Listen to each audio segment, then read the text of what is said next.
નમસ્કાર.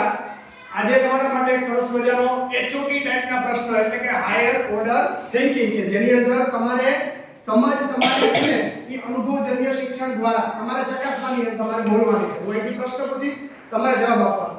જેમ કે જો તમને શાળામાં એક નિયમ બદલવાની તક મળે તો તમે કયો નિયમ બદલશો, એના ફાયદા અને નુકસાન કયો જ બને? કોઈ પણ એક નિયમ શાળામાં બદલવાનો થાય તો કયો નિયમ બદલશો? યસ બેટા.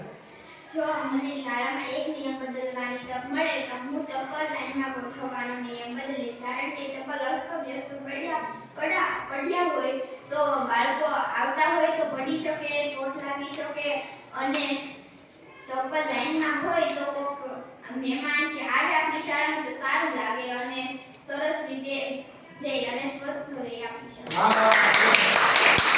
ચપ્પલ લાઈનમાં રાખવાનો નિયમ હું બનાવું તો શું ફાયદો થાય કે ભાઈ એક શિસ્તબદ્ધ રીતે સરસ મજાની લાઈનથી જે કોઈને ચપ્પલ છે એ પડ્યું હોય કોઈને પગમાં આવે તો એ આડું આવત પડે નહીં અને સ્વચ્છતાના ભાગ રૂપે સુચારુ રીતે સારી રીતે ગોઠવાઈ શકે. આ સભ્યનો નિયમ સરસ મજાનો એનો ફાયદો અને બીજો નુકસાન પણ કીધો. બીજો પ્રશ્ન, જો શાળામાં પરીક્ષા ન હોય તો વિદ્યાર્થીઓના અભ્યાસ પર કેવી અસર પડશે? શાળાની અંદર પરીક્ષા ન હોય તો કેવી અસર પડે? તમારા વિચાર કહેવાના છે. યસ બેટા. પરીક્ષા ન હોય તો વિદ્યાર્થીની અંદર જેટલું ટેલેન્ટ હોય તે શિક્ષક જાણી ન શકે અને એને બીજું કંઈ આવડતું હોય તો પણ તે ભૂલી જાય. સરસ, વેરી ગુડ. યસ બેટા.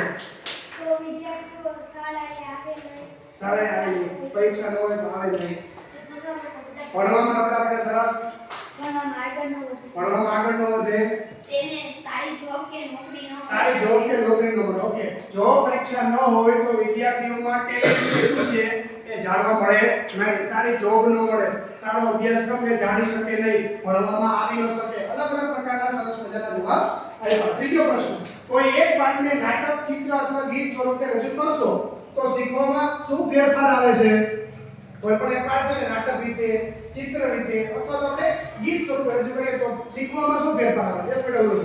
કોઈ નાટક અથવા પાઠને નાટક રજૂ કરવામાં આવે તો નાટકમાં બાળકો વધુ ભાગ લે, નાટકના પાત્ર ખબર પડે, તેના ચિત્રમાં ભાગ લે તો ચિત્ર દોરવામાં તેને મન પડે, તેને રંગ પૂરવામાં ખબર પડે અને ગીતમાં ભાગ લે તો તે નવા ગીત જાણી શકે. સરસ.